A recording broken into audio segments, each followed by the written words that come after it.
This is way more trouble than I could have asked for. Or you could sit back and watch.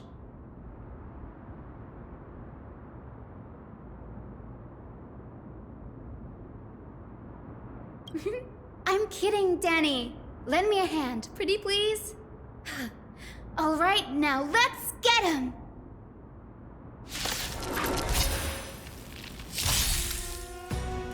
More seasoning. May the Faust hit him! Get it together. Like that. On the still waters of oblivion. Delivering warmth! It's lighting the west wind! Away we go! I'm honored, since you're already here. Why not have a meal before you leave? I weep for the departed. It too shall fall.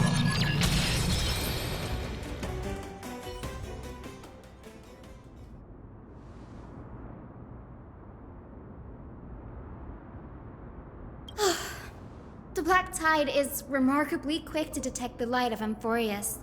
So or rather, the blessings of the Sky Priest in me, might have unknowingly called them to me. Anyway, never mind that for now. Here, you might want to have a look at this. I found it around here and thought it might be of interest to you.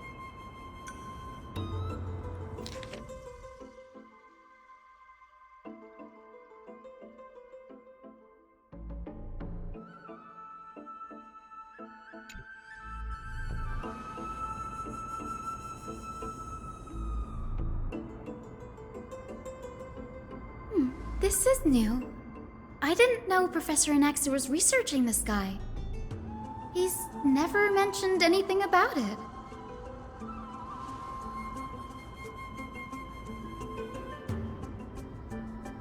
Might is an understatement. Anaxa has never been one to venerate the gods, nor has he ever found it within himself to put any faith in the prophecy. People have come to think of him as a heretic, even in a place as liberal as the Grove. Yet, it is also this very blasphemer that Circe's favors. Fate sure works in mysterious ways.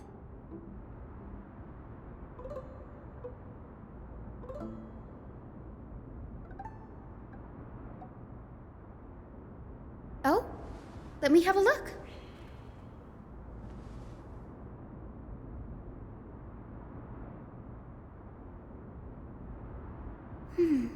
By the looks of them, these scrolls are records of two conversations that took place in the same setting, one after the other.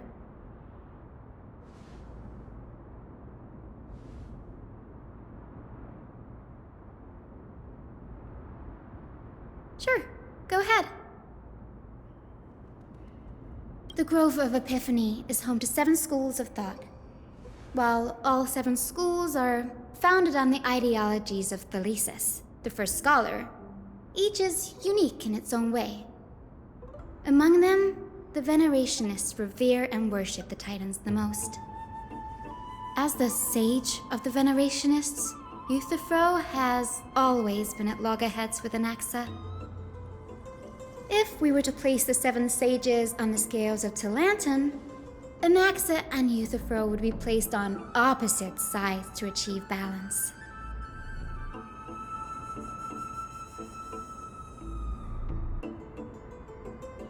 Nearly everyone in Amphorius has heard the story of the skyships by now. Aquila's stature is loftier than the heavens, and their divine retribution is merciless. That's why it's no use building giant skyfaring ships. Oh, but I do wonder if a supercharged mini treaty cannon could slip past their watch.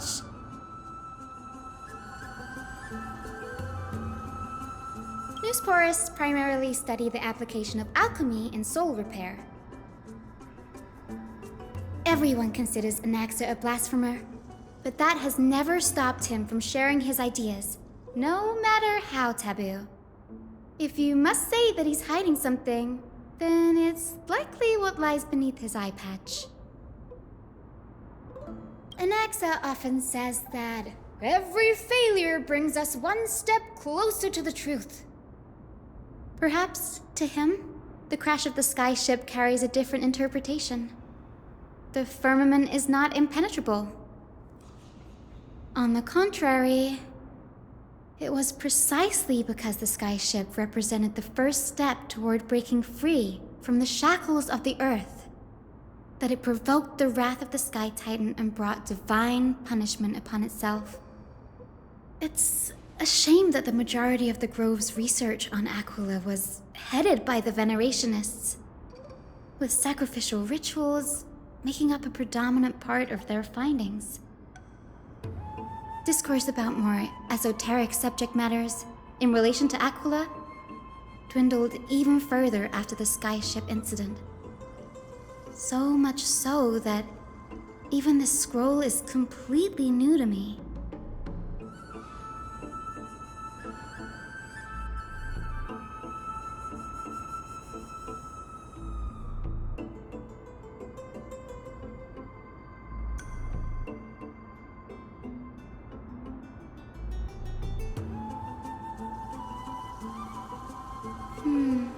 That's what I'd like to know. What are these experiments he's involved in? Even I, the assistant lecturer, know next to nothing about them. I have a bad feeling about this. Could there be more to what happened at the Grove?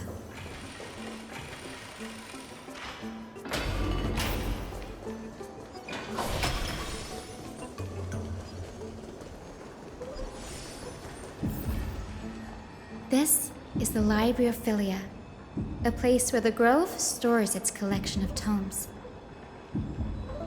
Other than books written by the 7 schools, you can also find philosophical texts, ballads, and religious writings from the Outlands here. Cities that desire to learn from the Grove were apparently expected to contribute knowledge of equal value to what they sought. We've had more than our fair share of hilarious episodes over the years. For instance, it's said that the Erythrocheramists once borrowed a manuscript from a certain author, but ended up returning a copy instead of the original. What's more, the original manuscript was supposedly then hidden here.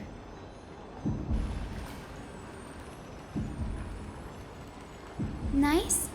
No need to hold yourself back, Danny. You can just tell it like it is. Their behavior was no different from bandits.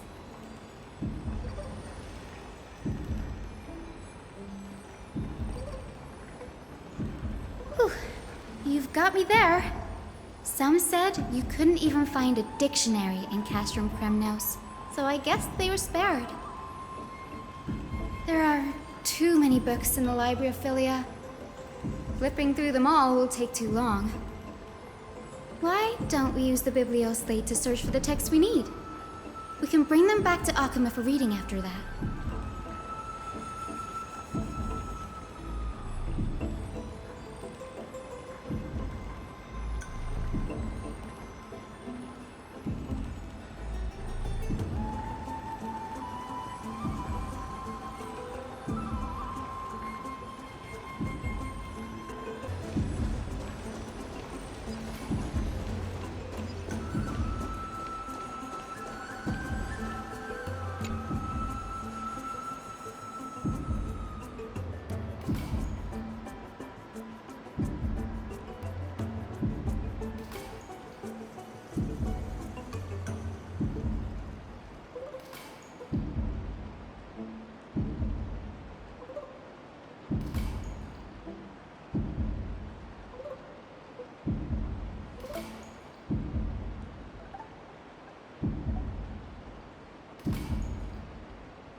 It's so dusty in here.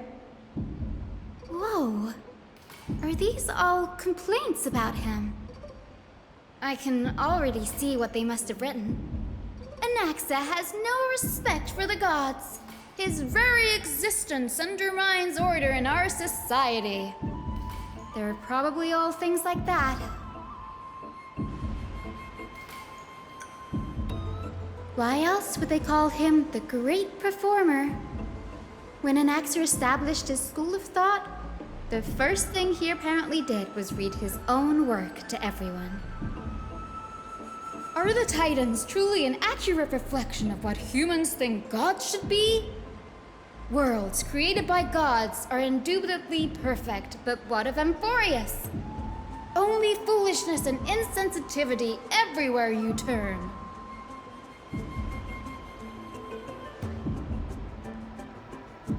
They marched him straight to the seat of judgment before he could finish.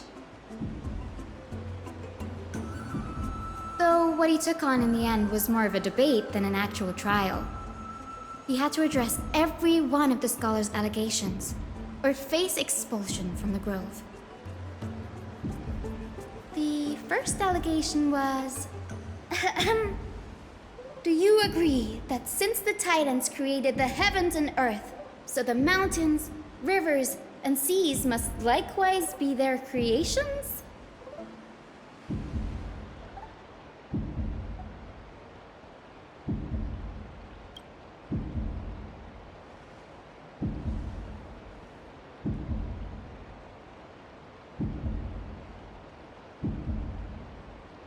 Anaxa would have probably been spared a lot of trouble if he had answered this way. Instead, he quoted past instances of the Flame Chase journey and posited that humans have the potential to take over the divinity of Titans. Needless to say, his critics didn't take kindly to his answer, so they followed up with a second allegation. You claim to be studying souls, yet you are, in fact, defiling them and committing acts condemned by the gods. Do you admit it?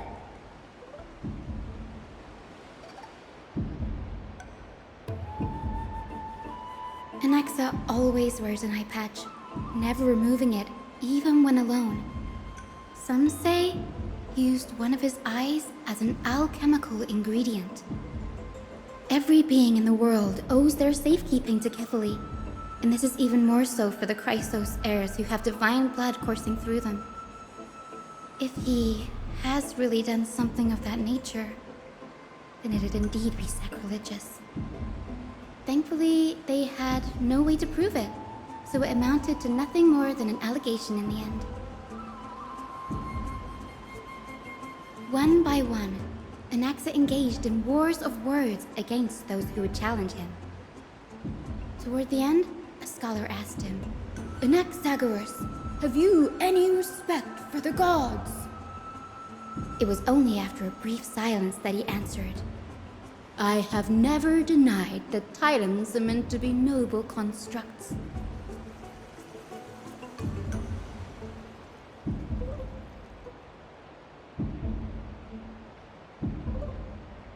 Yes, I'm not sure how that controversy was eventually resolved, but what's for certain at least is that Anaxa was allowed to stay in the grove where he continued his research, despite being regarded as a heretic. By the way, this stack of complaint letters has reminded me of a place in the grove. We may find clues there that aren't on the teleslate. I'm talking about Anaxa's alchemy lab, hidden between the cornerstones.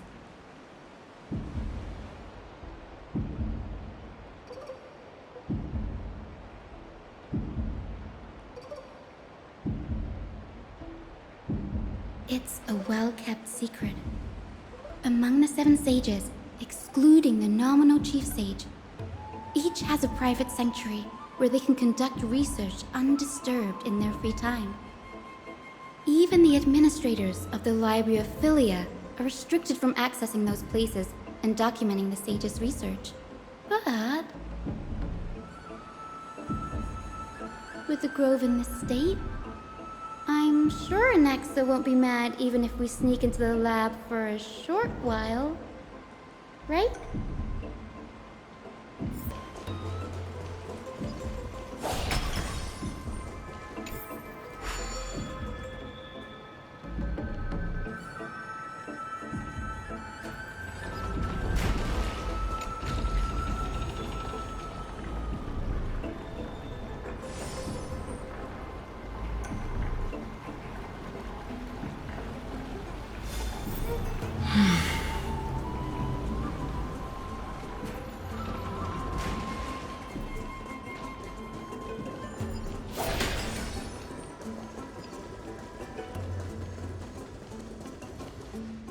this is the place, but where is everything? Materials for alchemical experiments, matrix diagrams, and even the seal to the lab. They're all gone. The black tide destroyed it all.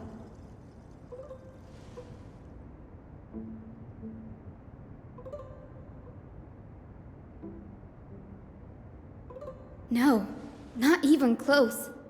Not only are alchemy experiments high-risk activities, but Professor Anaxa also has a penchant for using bizarre materials.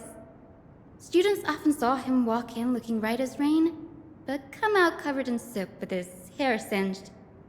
Naturally, no one dared to come near this place.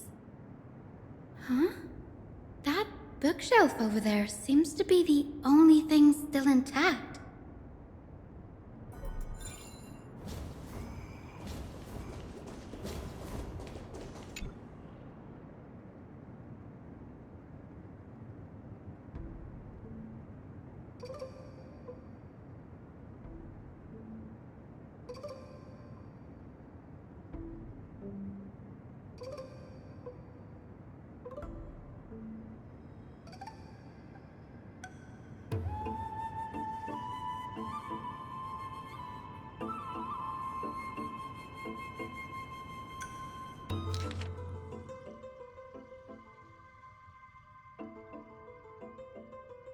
What's going on?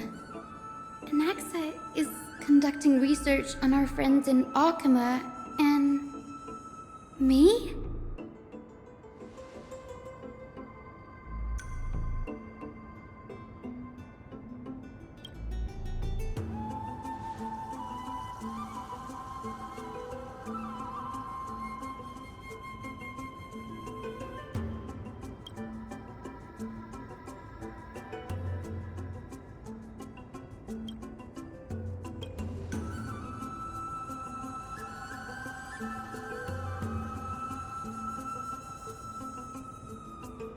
It wouldn't have been so strange if he had focused only on Cassie, given her own curiosity about her origins.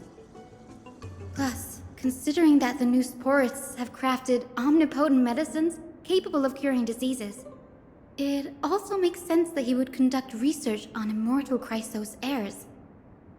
But now, it seems Anaxa's objective was never to create medicine, but to identify the origin of the golden blood and figure out its inner workings.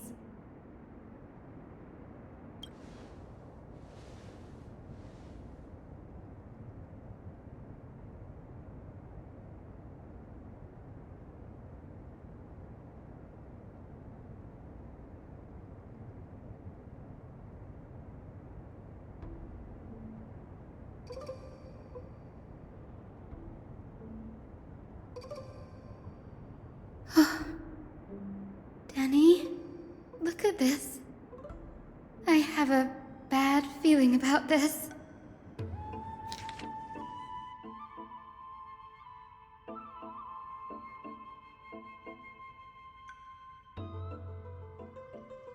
My biggest fear. It's come true. After going through his notes, I think I can piece it all together now. Anaxa was carrying out experiments on soul transmutation.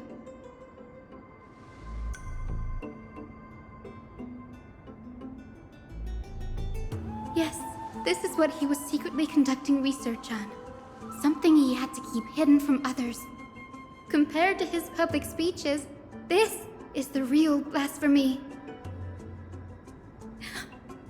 Oh, I just thought of something. Do you remember when the black tide was approaching? The Grove had planned to send Circe's core flame to a safe place. But an accident happened along the way, and Anaxa lost his life in the process.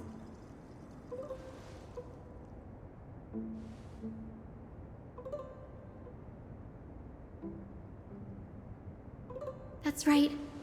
But what if Professor Anaxa's fusion with the core flame of reason wasn't an accident?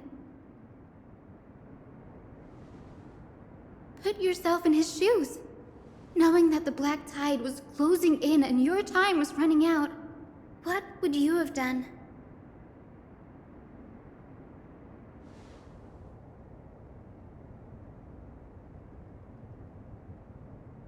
Exactly. When the black tide came, the true reason Anaxa headed to the Luminary Throne was to transmute and fuse himself with the Titan's core flame. No. Judging from how he reacted after the event, the results came as a surprise. Maybe he failed to consider the possibility that Xerxes would make a similar decision. The manuscripts detailing all the alchemical formulae have been taken away. His research is still ongoing.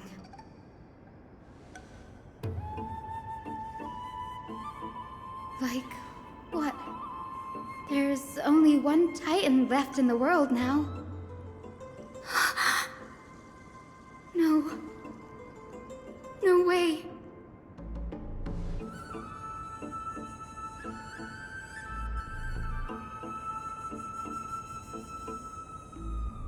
He's after Kefali. Sir, this sky above us, it's not real, is it? Of course not. This is just an image from a projection device used for educational purposes. A simple trick. The day-night cycle has been lost to this world.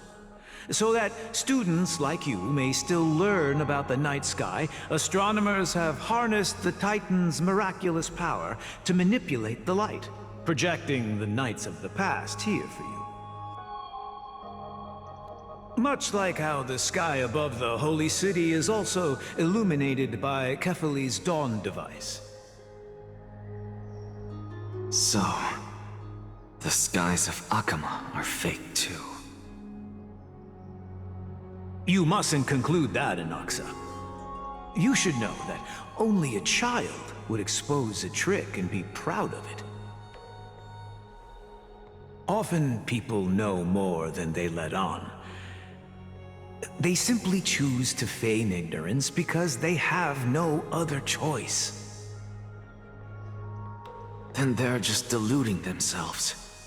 People believe in Kefali's tale of Genesis, accepting wholesale whatever the priests preach. But we're different. We've already walked out of the firelit cave of ignorance. We have already realized that we live in a world where Titans make the rules. Even when we look at the sky, we're only seeing what they allow us to see.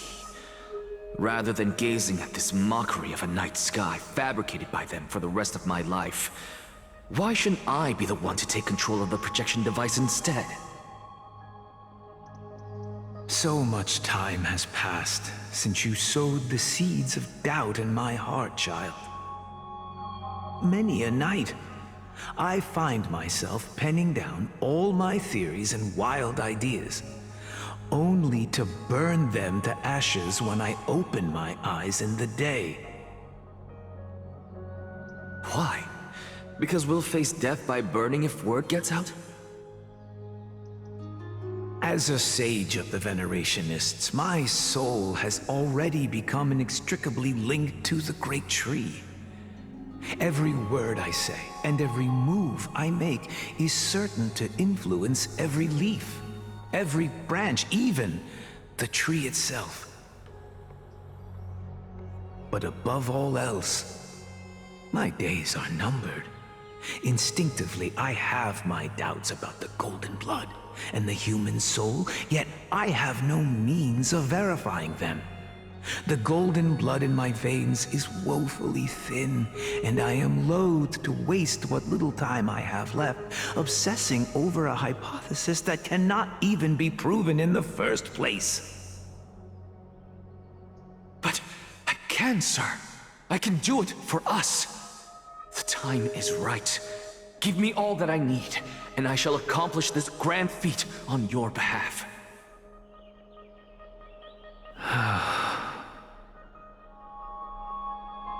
You're right. I shall do just that. In the next meeting of the sages, I will spare no efforts fighting for the rights you deserve. Go. Establish your own school of thought. Find out what we are. Become the one who conquers the ultimate truths of the world. Child of humanity. You didn't go to such lengths for an audience with Kefali. Just ask him a few questions, did you? So, you figured it out. If I were as foolish as a Dromus, perhaps I'd throw myself down and prostrate before their greatness, begging for the gods' prophetic wisdom. Well, sorry to disappoint, but I'm no Dromus. Alas, I am a human, standing tall on 2 feet, possessing both intellect and pride. Before such power, does it make any difference whether you're a human or a Dromus? I'm sure you're familiar with the story of the Styxians. When the raging waves threatened to swallow them, they didn't just give up and become sitting ducks. No. They constructed a dam that kept the roaring tide at bay, chaining down the mad Fagusa. They call me a blasphemer, Circes. But that doesn't mean I deny the existence of gods. It's just, as I see it, Titans are simply a force that mankind has yet to find a way to tame. Oh? If power that rivals the Titans is what you crave, why not conform to the prophecy and brave the trial? Why stop at harnessing the power of the Titans when I can do so much more? The source of life is what I wish to grasp, to understand what makes up the soul, and to learn what we really are. Thanks to you, I've had the chance to personally verify, in more ways than one, that the soul indeed ceases to exist in death. But where there is death, there is life. And where there is an end, there must also be a beginning. How then is a soul born? That was the only unknown variable left in my calculations. And by the sound of it, you have already formed a conjecture. No, I have already drawn a conclusion. In my journey unto death just now, I finally saw the answer with my own eyes. Professor Anaxa, I'm here.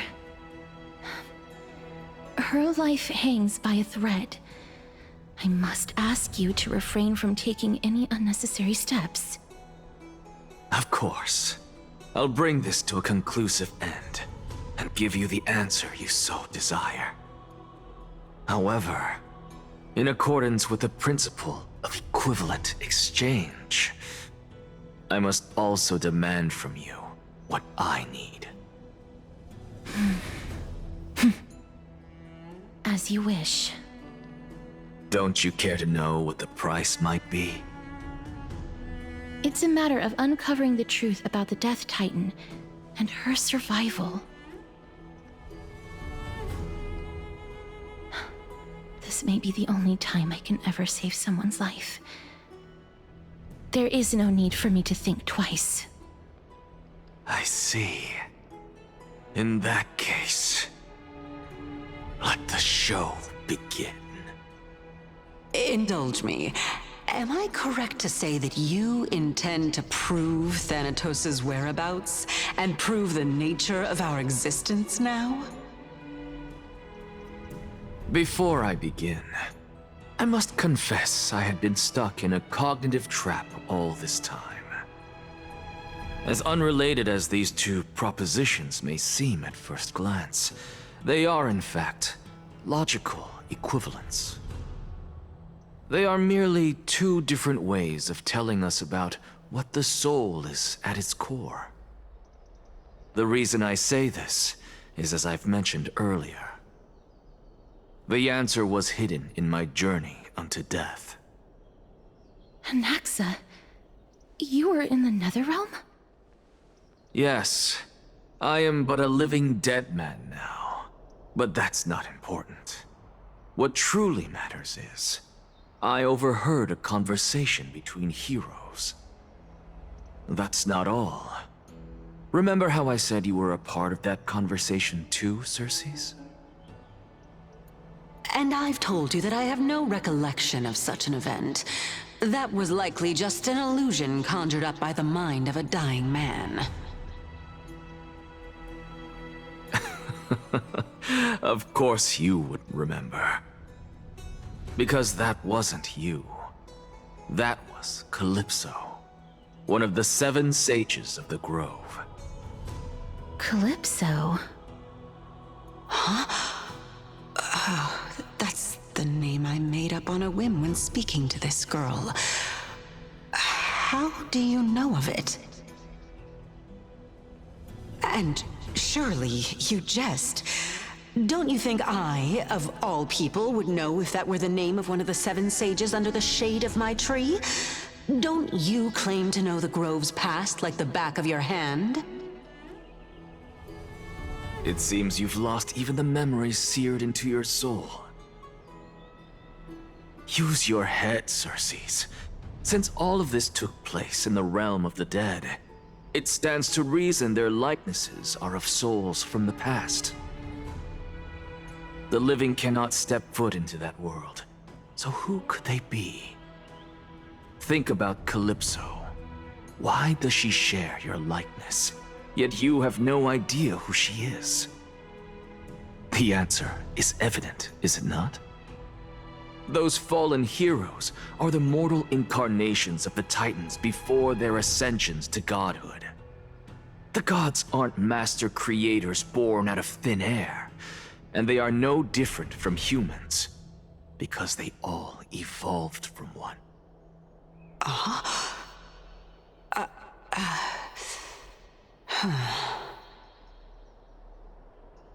Does this answer disappoint you? Yes, because you've answered nothing. If I truly was once human, as you claim, then where do the children of humanity come from? Even on the off chance that you speak the truth, this brings us no closer to grasping Thanatos' whereabouts. How are we to find them? I knew you would say that. But it matters not. I know what I'm doing. Actually, why don't we have this supreme being standing before us tell us everything? You can revive a Titan? Humans cannot return from the dead. Neither can gods. But all we need to do is look at this from a different perspective, and the problem will resolve itself. The solution is simple. Just like what you did to me. If I'm reborn as Kefali, I can rebuild the world and all within it as they once did. Simple, is it not?